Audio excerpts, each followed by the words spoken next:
Our Invisible Tears team is so grateful for some of the amazing relationships we have made throughout the years. It has brought us into a space of true advocacy and engaging with empathy in the true crime space. We're so honored to be able to sit down with Shayna from Light the Way and Nichole Schmidt, Gabby Petito's mom, from the Gabby Petito Foundation. The work these advocates do is truly inspiring, and we wanted to make sure that all of you knew what was going on with these organizations. I especially love how it's so apparent after speaking with Nichole that Gabby's spirit lives on through the work that is happening. She is inspiring millions and saving lives. One of our favorite quotes from Gabby encapsulates her spirit perfectly, we think. And that quote is, "I lived my life to be happy and to not give up on my dreams."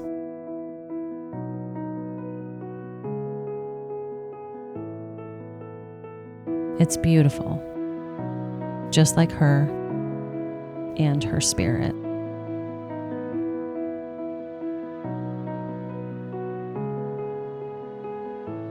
Welcome to Invisible Tears. I'm Amanda, one of the co-hosts of Invisible Tears. I'm here today with Jane, our host, and Drew, our other co-host.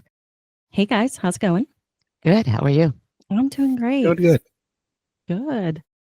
I am so excited today to have Shayna from Light the Way and Nichole Schmidt join us from the Gabby Petito Foundation. How are you guys doing? I'm doing good. Yeah, it's a Monday. We're hanging in there. Yes, it is a Monday, isn't it? Pretty busy Monday. So a whole bunch of our listeners, obviously are familiar with Shayna and the work that Shayna has been doing at Light the Way, obviously part of our New Hampshire Coalition of Families for the Missing and Murdered. But we've never had the opportunity to, meet and sort of discuss what's going on with Nichole, with the Gabby Petito Foundation. So we know that you guys do a ton of amazing advocacy work. And so I'd love to flip it over to you guys and just sort of have you guys talk about the work that you're doing and sort of how you're partnering up now too, which is really exciting. I'm going to let Shayna tell you how we met because it's a great story. Wonderful. So it's kind of one of those stories that just how kind of this has all fallen into place for me. And I just feel like this is, where I'm supposed to be at this point in my life. So when I had 2 children and both my babies were sick with RSV, happened to be when Gabby went missing. So we were home. Everybody was sick. My children just wanted to watch Hocus Pocus on repeat. And I was okay with that because I could not get away from my phone and keeping up with where was Gabby, what was going on with her story. And I felt like, okay, I could help by like sharing her flyer, keeping up with the story. How could I help this family? I was drawn to the case like so many millions of Americans were, right? And other people across the world, right?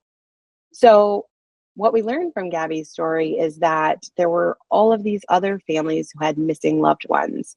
And Gabby's story inspired me to start sharing flyers. And that's what I started doing. I just started sharing flyers, and that led me to Oakley Carlson, who I've spoken to you guys before is kind of the heart of Light the Way. So Gabby's story really was the inspiration for jumping into this missing community and helping families. And I saw how wonderful her 4 parents are and how they had this horrible tragedy and they wanted to have something good come from it. And so I wanted to be part of that good. And that's really what Light the Way was about, helping families who needed help. And that's what we are. We're just an organization that helps people. We're volunteer led and that's it. So we started helping, we started working with families across the country. And at one point, Nikki followed us on Twitter and I was like, I couldn't believe it. I was a little fangirly, as funny as that sounds, I'm sure.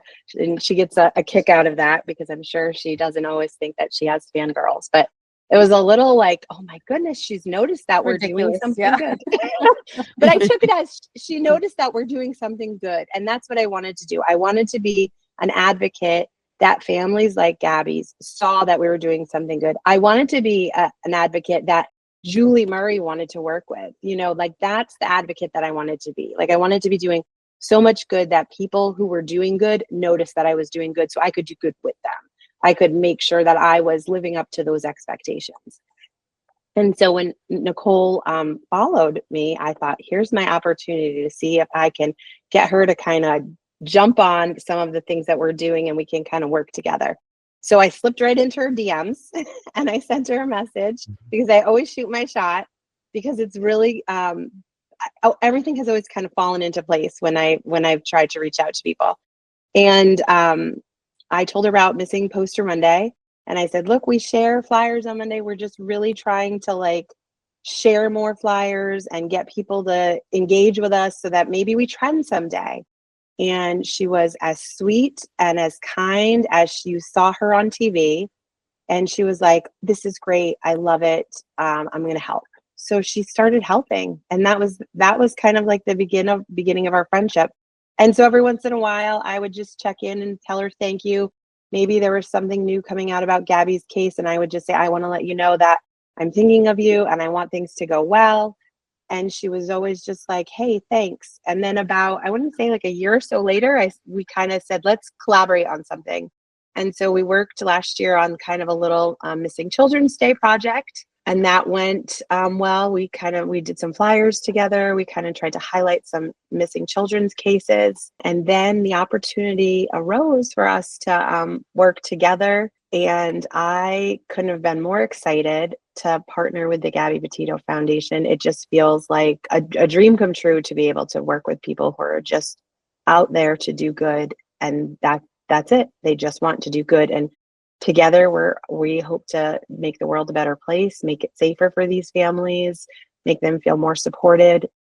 And so we are in a partnership that we are working together on our missing persons cases, and truly just trying to come up with more educational resources, finding ways to support families. We're going to try and take in more cases. We're trying to come up with a retreat to do for families. Wow. Yeah. So we have some really big dreams where I'm going to let Nikki talk a little bit more about our search and rescue stuff, because her and Jim have been working really hard at this. But we're coming up with all sorts of, nationwide things that I couldn't have done by myself at Light the Way ever. It wouldn't be possible. So with the Gabby Petito Foundation and with the amazing people who are on the board, and I got to join the board too, which was, I'm so grateful and humbled by. We're just going to be able to do things that are going to help people from the east to the west coast, from the north to the south, and everybody in between. So it's been amazing, and I just feel so lucky to work with these people that I literally just saw on TV. I decided I wanted to do something good, and now I feel like it's full circle. I feel so lucky. Well, when Shayna puts her mind to something, she gets it. She really does. So I love working with her because I can give her an idea and I know she's going to, bring it to fruition. So she's the one I have to tell so she can get it going. Everything she said was right on point. It was serendipitous. I couldn't wait to ask her to partner with us when we had a conversation about, she wasn't sure where Light the Way was going, because it's hard. It's hard to do this on your own. And one thing with us at the foundation is that we collaborate. We know that we cannot do anything alone. We have to work with everyone else. We can't reinvent wheels. We need partners. So that was really exciting. And we've already developed so many new things, and we are going to be doing some searches. My husband has a lot of experience in the fire department, and he has certifications in all kinds of search and rescue, and this kind of is just his thing. So it worked out. And, though we don't have experience in searching for, missing persons or remains specifically, we are partnering with people that do, canine teams, divers, water rescue, people that have, certain equipment that we wouldn't know what to do with. But, if we can build these teams across the nation, we can do it in every state together. And it's not about who's doing it or who's got the clout to do it. It's about helping these families find their loved ones. So it's exciting. And I think that Because Shayna is leading the way, she really is. I think it's going to be bigger than we could ever imagine, and I'm excited. And we're gonna help families. That's the most exciting part. Amazing. Now, the foundation also focuses on domestic violence too, correct? Yes, yes.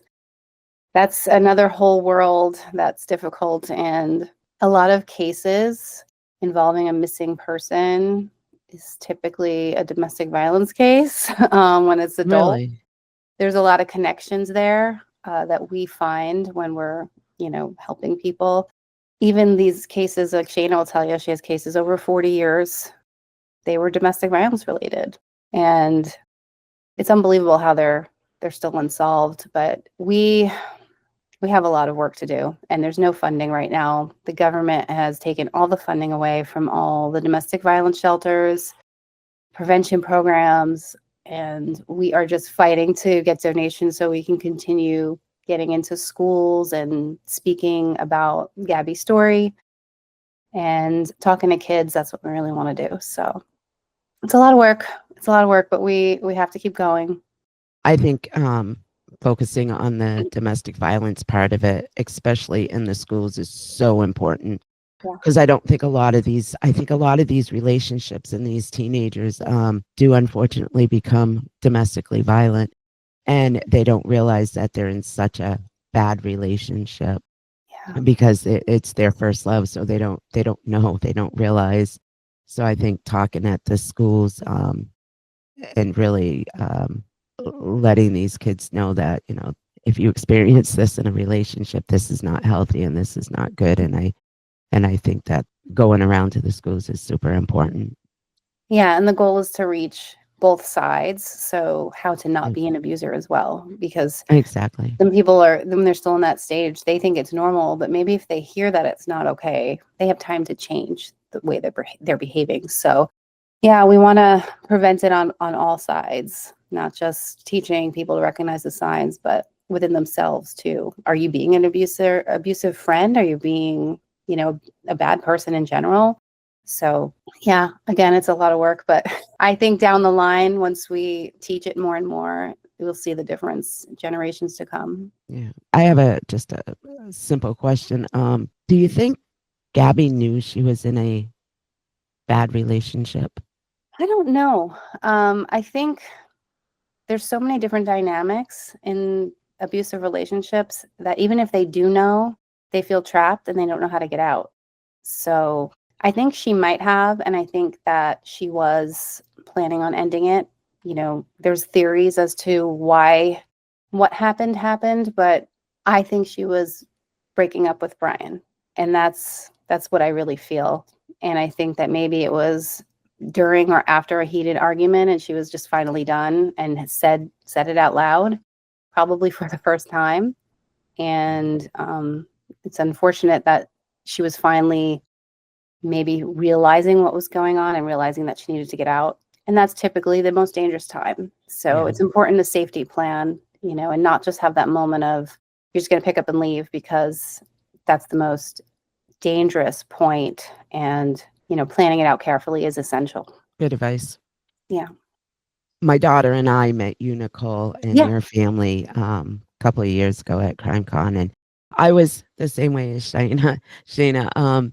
I followed the story right from the beginning, and then meeting all of you. You're an incredible family, so nice and so sweet, and the closeness that you guys show is just incredible. And I love what you guys are doing with this foundation. Thank you.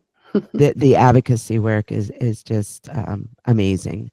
And what you've done in such a short time. I know with myself, I did not advocate for myself for over 20 years. And I met Julie Marie and Fred, and they made me realize that I needed to advocate for myself first and foremost, because I've never done that. And that's when I decided to advocating for the other girls that didn't survive in my situation. And it's hard, but yet you realize eventually that you're doing so much good. you guys do such a great job at bringing things to light, things that you don't realize, and trying to prevent a bad situation from happening or getting worse.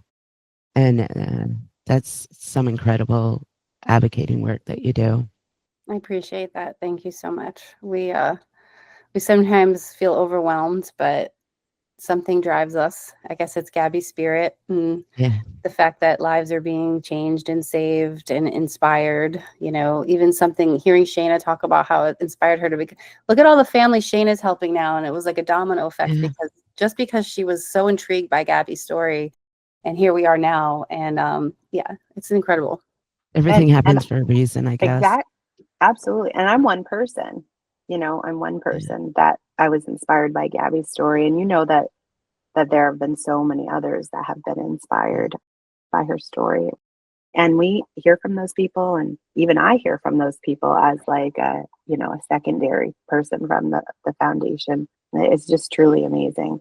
And I have to say, the relationship between all of them is absolutely what you see is what you get, because I shared a hotel room with Tara and Nichole, and they are exactly how they are like in public. They get along just as great. They're just all super sweet and kind, and they have one thing in mind, one purpose, and it's to leave a legacy for Gabby. You know what I mean? They just want to make sure that what happened to her does not happen to other people, and that people don't forget that, this is what we need to fix and how we're going to fix it. And it's not just domestic violence, it's missing people, it's caring for human beings in general, And when people tell them that there's something that they see that's unfair, they talk about, Gabby had the missing white women syndrome, and that's something that happens.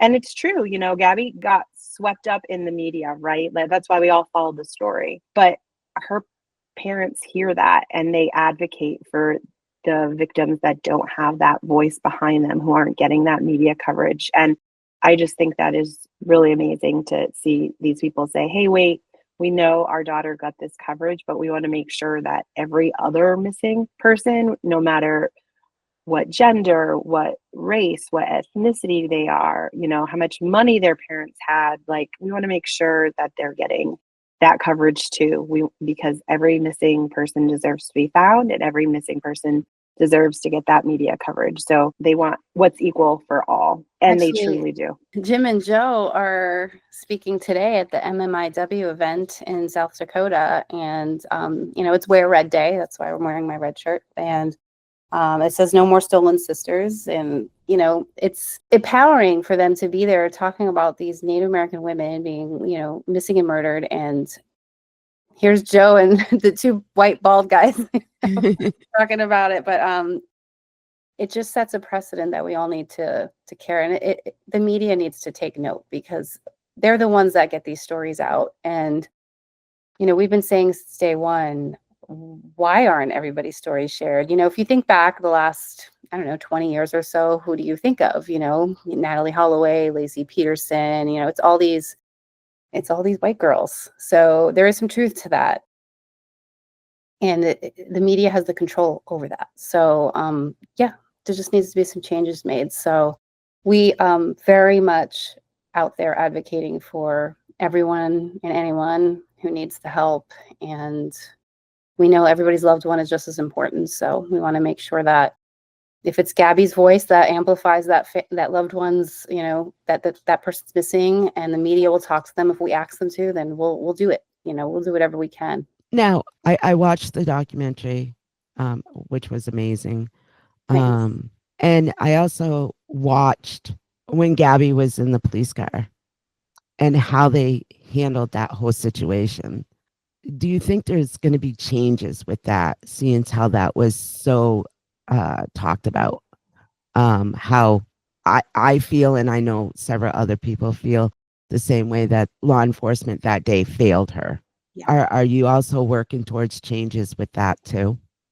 Absolutely. And we've actually heard from many law enforcement agencies across the whole country that they use it for training, and they want to do better, and they don't want an incident like that to happen in their department.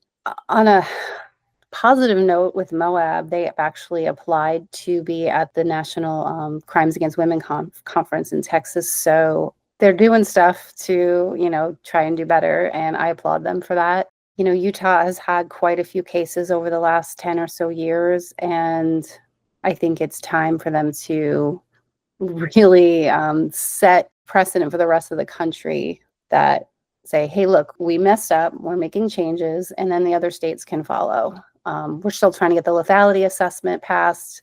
That's a series of questions that is asked to a victim to try and connect them with services immediately. And they're using that in Utah now, and it's working. So that's something that we want across the board. I would like it to be federal, but I mean, every state does their own thing. So we're trying to get it state by state. But we believe if Gabby was asked those questions, that things would have been different that day.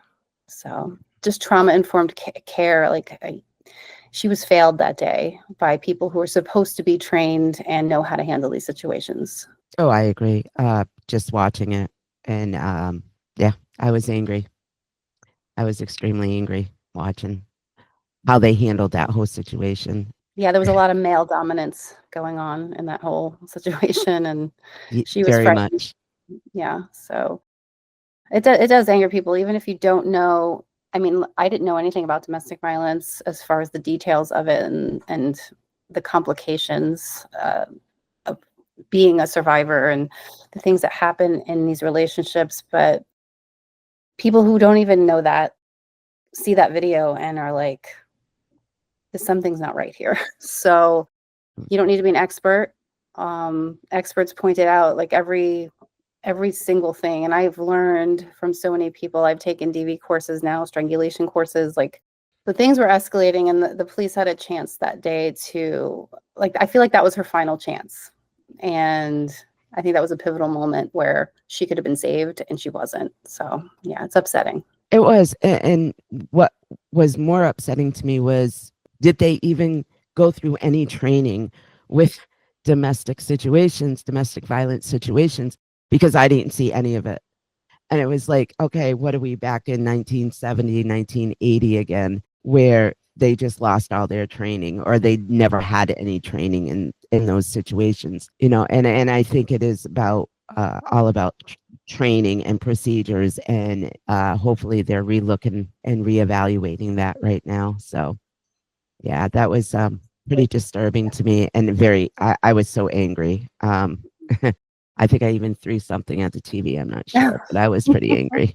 I was like, Are you kidding me? Are you kidding me? I'm not even trained in this. And I know what they did was so wrong. It was. And I watched it with the rest of the country. That was the first time I had seen it too. And as her mom, I was just like, oh my God, she's clearly in distress. I wanted to jump through the screen. I wanted to save her. And, if we had been able to know more information about that day, we would have probably been able to change the outcome as well. But we only heard Gabby's side of the story. And Gabby's side of the story was going to protect Brian, because that's what people who are abused do. So, yeah. Mm-hmm. And in a way, I think she just wanted to just stop the whole situation at that time. Just wanted to move on and not be in that whole situation that she was in. I watched so many of her videos, and she was so cute. And I loved watching her. She looked like she was truly having the time that she wanted. Yeah, it's like she needed to live the fullest life ever. Yeah. Because, I do believe in the fact that there's a plan and things happen because they're supposed to happen for whatever reason. And I think that deep down, you kind of know these things sometimes. And I think Gabby just, I'm glad she did all that stuff. I'm glad she got to see all the things that she saw. And I was envious of her in a way. I was like, I wish I had done that, instead of saying someday I'll do that. Maybe when I retire, we'll go on a trip. But yeah, I'm really happy that she was happy in those moments. Maybe behind the scenes, there wasn't always happiness and joy, but I think she truly, really did love it. So yeah, I think so too. Watching the videos, I think so too. Oh, thanks for talking about her. Sometimes people forget to talk about the good stuff, But she was so beautiful. She was, And she was so cute. Like, it's almost like I wanted to hang out with her for a day at the beach or something, you know? It was, that's how she portrayed herself to me. The way that her personality was definitely, like portrayed, she would have been somebody that I would have been friends with. You know what I mean? Mhm. Like the personality and just like super like vibrant and outgoing. And yeah, I definitely mirror Jane's observations and comments too.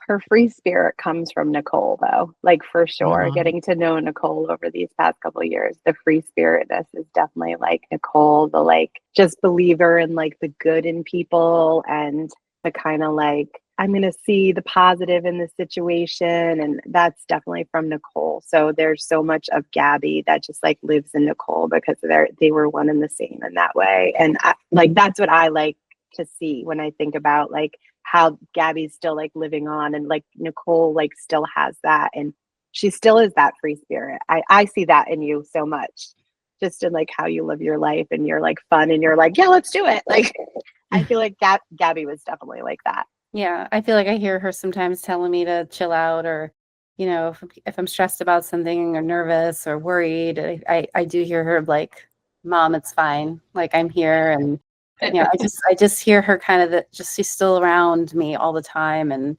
making sure that I do live my life to the fullest now. And I get to do that through the foundation. I mean, we've been to so many new places. I've gotten to see all these different states that I've never been. I used to be kind of a homebody, never went anywhere. And now I'm meeting so many wonderful people. And I feel like when Gabby brings somebody into my life, I know that it's right. So it's all about, I feel like she's at the center of all of it. And this is all for a higher purpose. So I believe that too. great. Yeah. Yeah, me too. They have a way of showing us things that we don't usually see, especially in ourselves. We'll be right back after a quick word from our sponsors. And now back to our episode. So what is next on the horizon for both Light the Way and the Gabby Petito Foundation? And then what's any new events coming up that you are doing together? So right now we're kind of working on our first search, which we hope to do in the fall. So we're planning that, but then we also have 2 other searches that are kind of in the background to be planned later. So we have kind of 3 searches that we're trying to work out the blueprints for. So that's kind of the big items on our list. Can you share who those are? We're not sharing that information publicly. Okay. But they are families that we do work with. So they are families that are Light the Way families. So we're really excited to be able to help those families and their families who have been asking for additional searches. So we do have areas of interest. So we are working with some other really great organizations that Nichole has been connected with. One is another family who lost their son a couple of years ago, and she has done an incredible job. She has canines now, and she does searches for families after losing her son. So that's pretty incredible. She's an amazing woman. So we have that on the horizon. And then we are going to be working on starting a support group for families. So we're kind of in the process of that. That was one of our goals for this year as well. So we're going to start with our Light the Way families and kind of try that out and see if we can get some support groups growing and see how we can grow that. And then we have this idea for a retreat. Nichole's gone to a lot of... I'm really excited about this one. Yes. I'm really excited about this one. Yeah. So Nichole has gone to a lot of conferences, both as a parent who's grieving and obviously as a speaker. And I've gone to a conference, as an advocate. And a lot of times both of us feel like in these different roles, what's missing is the actual taking care of the families. Like we provide families with lots of resources. And I've been to some really good ones in Nichole too, where the resources are great and they're trying to balance that with some care for families. But we want to see an actual weekend where there's just focus on healing and care for families. So we want to do a retreat, and Nichole has a background in Reiki and art therapy, which is so cool. And so we just want to have a weekend where families come and we have a retreat, and it's really just focused on healing and how to heal positive. It's not sad. It doesn't have to be sad the whole time. No, like not sad, but like positive healing where we're focusing on how you can heal in, a way that's not just sad all the time, but you're growing and you're healing and you're meeting families, and you're maybe talking about how you could advocate over like a session or something, but maybe it's just like yoga. And then maybe it's a session, it's some guided meditation. And, maybe it's a barbecue, like just some stuff where families can just relax, because we feel like there isn't much of that. Where are you planning on doing this? So we're in the process of searching for some locations that aren't like crazy expensive, but also like relaxing. Like we want to make sure there's a pool, and it's not in the middle of the city where it's like loud and obnoxious. Like we really want to think about the relaxation piece. I mean, I love a good spa. Nichole likes a good spa. I'm sure everyone else likes a good spa, right? Oh, yeah. And we want people to have time to care for themselves, because I think that's missing. Like I know when I talk to my families, like sometimes my families are so twisted and knotted up. Like I'll say to them, like, what have you done for yourself lately? And they can't even say like, I've read a book, or like I go for a walk every day, or I'm like, okay, we got to do something for you. Like you need to step back. It's time to like think about like turning social media off for a week and like figuring out what you're going to do, because you're going to burn yourself out, and that's not going to help your loved one. You can't help your loved one if you're pouring from an empty cup. So Nichole, what would you like to add about our retreat? Because I know you're so excited about this. Yeah, no, I mean, you described it so well. I think that teaching families that are going through tragedy, even if it doesn't matter if it happened yesterday or 30 years ago, they're still hurting. They still need healing. And I've been to a conference where I thought I was going there to learn some kind of practices about how to get through the grief and the healing. And it ended up being just like the saddest time ever. And me and another mom decided to leave early because we could not deal with it anymore. So we ended up having fun and going out to dinner. And that was more healing. So my vision is to have a place where they can come and not worry. They can be with other families who know what they're going through. And there's no pressure. There's no running around doing these conferences, traveling. We want to be fully funded for them, have them come in, we'll have somebody, people sponsor these families to come to a retreat. And every year we can do it in a different part of the country so that different families can come, and just give them the tools. If you're having a stressful day, maybe try these practices. Maybe there's some breathing techniques you can do, some meditation. I am just like so excited to be able to sit down and maybe do some art therapy with people and just give them some techniques to bring home with them, because sometimes people are overwhelmed and they don't know what to do. So that's the goal.